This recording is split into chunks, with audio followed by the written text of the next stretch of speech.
ברגעים אלו שאני משוחח איתך, לא מפסיקות להגיע נשים ובחורות יפות לאזור הזה, לרוטשילד. בוא תספר לנו עומד על המקום. המקום הזה זה מקום ברמה גבוהה, מקום איכותי ביותר. זה לא סתם עוד איזה בר כמו שאתה רואה, זה מקום באמת ברמה גבוהה. אנחנו רוצים לשמור על הפסון הזה, וזהו, אני מקווה. אמנם היום זה בעצם הערב זאת הפתיחה, אבל איזה קהל הולך לאפיין את המקום הזה ואיזה מוזיקה? המוזיקה תהיה מוזיקה משתנה, יהיה מיינסטרים, יהיה שנות ה-80, יהיה מנהרת זמן, כל מיני מוזיקות. הקהל הוא קהל של 24 פלוס ברוב הליינים. עושה רושם ש-60-70% זה רק בחורות שנכנסות לפה. בעזרת השם שישאר כך.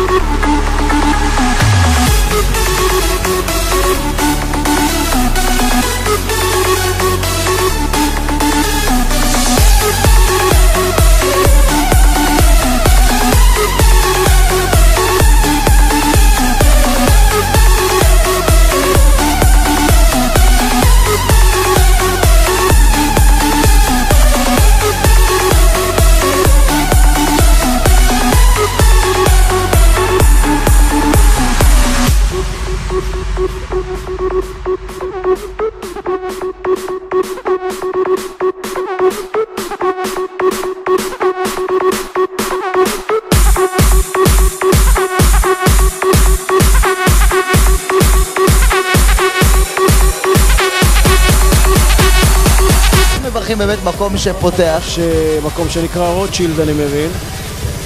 באמת הרבה ברכות, שיהיה בהצלחה. ואנחנו נראה אותך פה לעתים קרובות? למה לא? בכיף, אני אוהב את החיים האלה, אתה יודע. מקום חדש בבית שמש. כן, איזה כיף, יש איפה לבלות וליהנות. סוף סוף מקום ראוי לבילוי. אתם מבית שמש? כן. מה אתם אומרות על המקום החדש? אחלה מקום, מאחלות הצלחה לבעל המקום, למקום פה. לא ספק, אחד הברים הכי אוהבים בארץ, אני חושב. בטוח, אני לא חושב. אתם נהנים עד עכשיו? וואו, כן. פעם ראשונה בבית שמש שפותחים מקום איכותי, ואני חושבת שמגיע לעיר כל הכבוד לכל מי שלוקח חלק. אז בואו נעשה לחיים! הגיע הזמן שהתל אביבים... הגיע הזמן שכל התל אביבים יבואו לפה. תצליח רוטשילד, אנחנו אוהבים אותך, אנחנו יודעים שאתה תצליח, ואנחנו איתך. שיהיה להם המון בהצלחה, ושיהנו מהמקום הזה. את תושבת בבית שמש? נכון, סוף סוף יוצאים למקום. זינה, את רואה? אין דברים כאלה, הרתעה.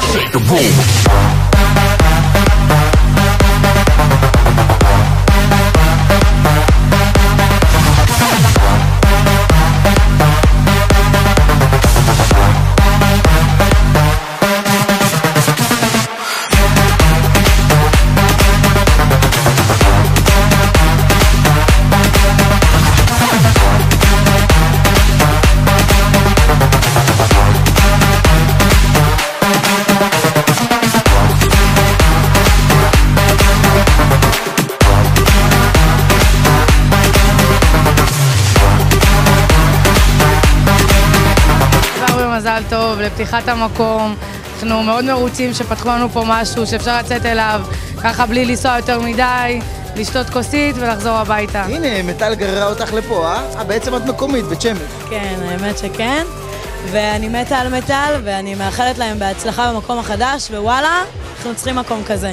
לי בכל אופן, לעצלנים שלא אוהבים לצאת מחוץ לעיר. אורן, בית שמש, עלתה רמה. תראה איזה מקום, תראה איזה אווירה, תראה איזה אנשים. האם אנחנו נראה אותך לוקחים פה איזה ליין, איזה יום אחד? אוטוטו. מתכונן לחורף סוער. מהיכן אתם? ירושלים. מה אתה אומר על הרוטשילד בר? וואלה, הבר, הדנס בר הכי יפה שראיתי בכל ירושלים, ולדעתי אין לו כמעט תחרות גם בתל אביב. אחלה מקום, אחלה בעלים. יש חבר'ה טובים, תסתכל, חבר'ה יפים, בנות יפות. אני חושב שבית שמש כמו בכל מקום בארץ, מגיע לנו תרבות, ואנחנו לא רק חרדים.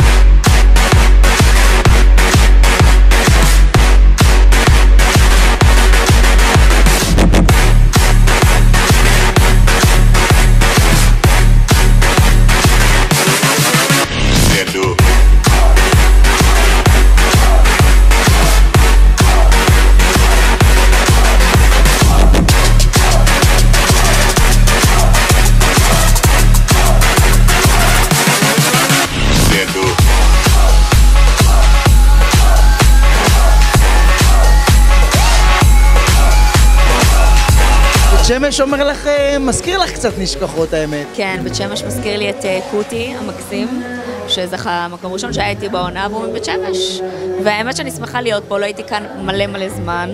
פריפריות, תמיד כיף לבוא. מי שהשם הפעם, זה רוטשילד, הוא עשה פה בר מהמם. פעם רוטשילד השם. מה שצריך לומר בעצם על עסקים שבתחום של הבילוי שנפתחים כאן? קודם כל, אני בעד לקדם עסקים, אם זה קטנים ואם זה גדולים, במיקום של פריפריות.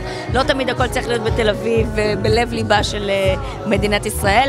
גם עסקים קטנים שנפתחים, אני בעד, כי אני בטוחה שאנשים שנמצאים פה מתים למקומות בילוי, ואני בטוחה שהם צמאים לזה, ולא כל הזמן צריכים לנסוע לתל אביב בשביל לבלות. מה גורם לאדם כמוך לפתוח במקום כזה, בר כזה? אני מאמין שגם לנו מגיע ואנחנו נפרוץ ואנחנו נגדל, ואני בטוח שאנשים שגרים פה יכבדו אותנו ויכבדו את המקום הזה ואנחנו נכבד אותם. כתובת של המקום, איך מגיעים לפה? האומן 5, בית שמש, אזור תעשייה צפוני.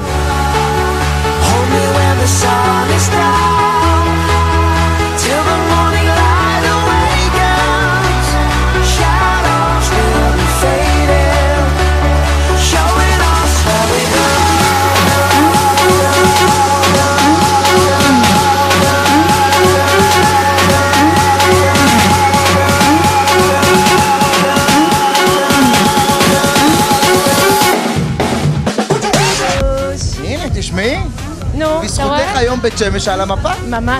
ממש ככה. איך זה לחזור הבית? כיף מאוד. אחרי הרבה שנים של עשייה בעיר אחרת, לבוא לפה לעשות את כל המהומה הזאת, מדהים. אנחנו יודעים שאת לא נוהגת להתראיין. נכון. אבל פה זה עושה רושם שזה כמו הבייבי שלה. נכון. עשיתי את זה כי זה הבייבי שלי. אז איך זה באמת שעד עכשיו בית שמש לא גילתה אותה? כי לא הייתי פה. ואיזה חורף מחכה לנו פה לכל תושבי בית שמש? מטורף. שגם כל החברים מהשפלה ומהמרכז יבואו לפה? ברור, כבר כאן הגיעו חצי לכבד אותי היום ולהיות כאן, ואני מאושרת ושמחה, והלוואי שבית שמש תעלה באמת על המפה מבחינת בילויים, וכל האזור הזה יהיה מקום בילוי אחד גדול לכל העיר הזאת. אנחנו בטוחים שיהיה פה כיף, ולפחות לגבי הסלקציה, זה אנחנו סומכים עליי. כן, זה בטוח.